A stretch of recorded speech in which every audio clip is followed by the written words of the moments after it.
Assalamualaikum warahmatullahi wabarakatuh.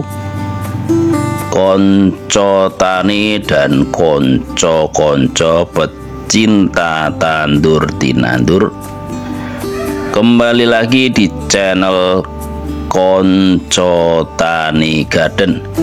Nah, pada kali ini kita akan membuat lagi cara membuat racikan-racikan untuk menjadikan tanaman kita itu subur, hijau royo-royo, terhindar dari hama penyakit, dari bahan-bahan sederhana, bahan-bahan yang ada di sekitar rumah kita. Nah, di mana kita tahu bahwa tanaman, terutama tanaman cabai, terong, tomat dan sebagainya itu biasanya mengalami gangguan, yaitu berupa hama dan penyakit yang mengakibatkan penurunan jumlah produksi, penurunan jumlah buah yang dipanen karena akibat dari hama dan penyakit. Nah, untuk itu kita akan membuat racikan super dahsyat dari bahan-bahan sederhana untuk melindungi bunga dan buah tanaman-tanaman kita dari serangan hama penyakit, sehingga bunga dan buah dan tanaman tersebut sehat, tidak ada yang rontok ataupun mati. Nah, di sini bukan untuk menggurui, di sini sama-sama belajar, dan kami mengharap panjenengan mau subscribe, like, dan komen sehingga channel ini semakin maju, semakin berkembang, dan semakin bermanfaat untuk berjuta-juta petani dan pecinta tanaman. Langsung saja ya konco-konco semua, kita siapkan alat. Nah, pada kali ini kita gunakan cobek. Ini berfungsi untuk menghaluskan, memamarkan bahan-bahan nantinya. Nah, bahan pertama kita gunakan daun kates sebanyak 2 lembar saja.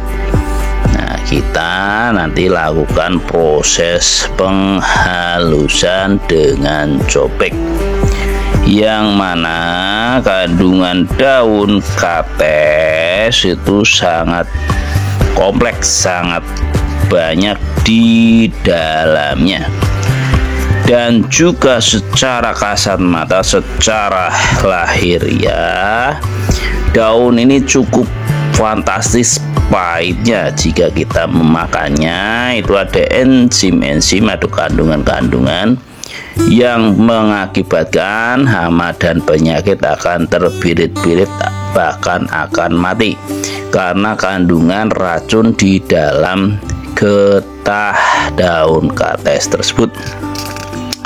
Selain itu, daun kates mengandung banyak bahan-bahan atau unsur-unsur yang dibutuhkan oleh tanaman, baik makro ataupun mikro.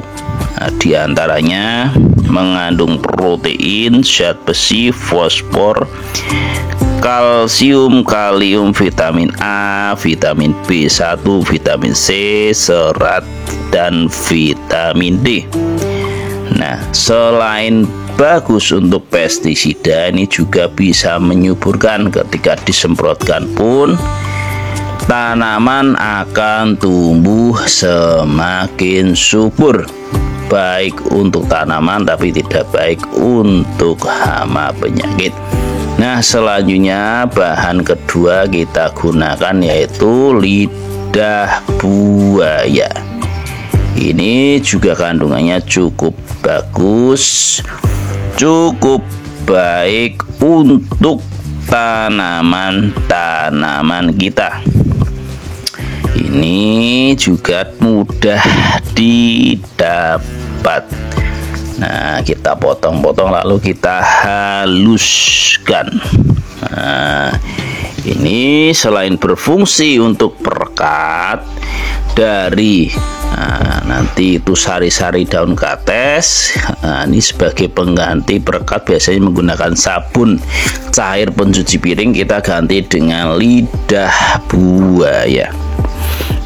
Nah, untuk lidah buaya itu mengandung hormon auksin dan gibrelin. Ya, auksin dan gibrelin itu biasanya untuk zat perangsang tumbuh. Nah, ini juga bagus. Selain untuk perekat, ternyata juga menyuburkan tanaman. Penyakitnya hilang karena daun kates, dan tanaman tersebut akan subur karena lidah buaya dan juga kandungan daun kates tersebut. Jadi cukup sempurna untuk mengatasi tanaman kita kerdil, tanaman kita kurang tumbuh, kena penyakit, hama dan sebagainya.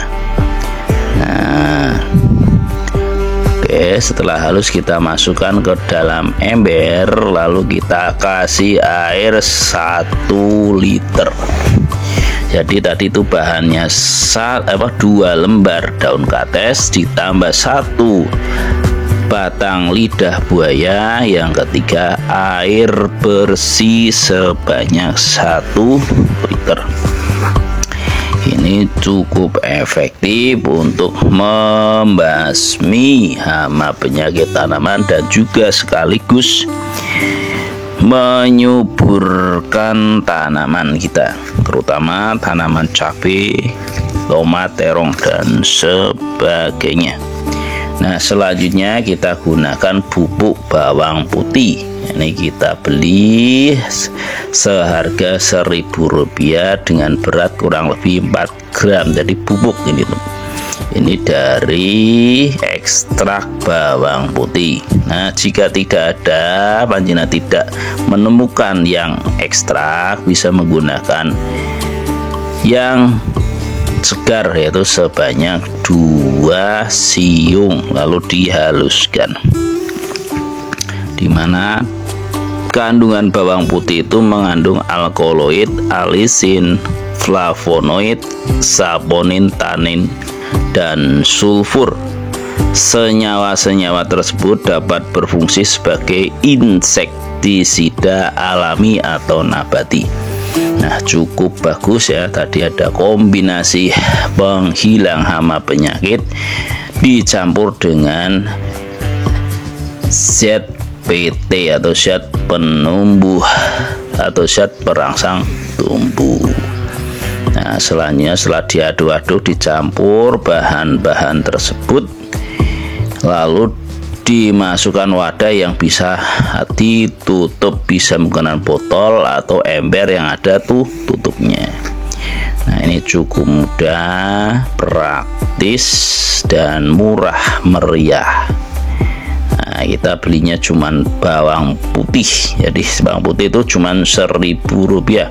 Bermodal Rp1.000 saja, Rp1.000 saja, kita sudah bisa membuat pestisida nabati dari bahan-bahan sederhana. Nah, ini berfungsi ember ini sebagai fermentasi, jadi difermentasikan itu selama 2 hari, baru setelah itu baru disemprotkan ke tanaman kita dengan catatan, yaitu dicampur dengan air bersih 1:10 dan lakukanlah penyaringan sebelumnya sehingga tidak menyumbat alat semprot kita. Jadi cukup praktis, mudah dan murah. Semprotkanlah 1 minggu sekali. Nah, demikianlah konco-konco semua, konco-konco tani dan konco-konco pecinta tanaman, pembahasan kali ini semoga bermanfaat. Kurang lebihnya mohon maaf. Saya tutup. Wassalamualaikum warahmatullahi wabarakatuh. Salam sukses.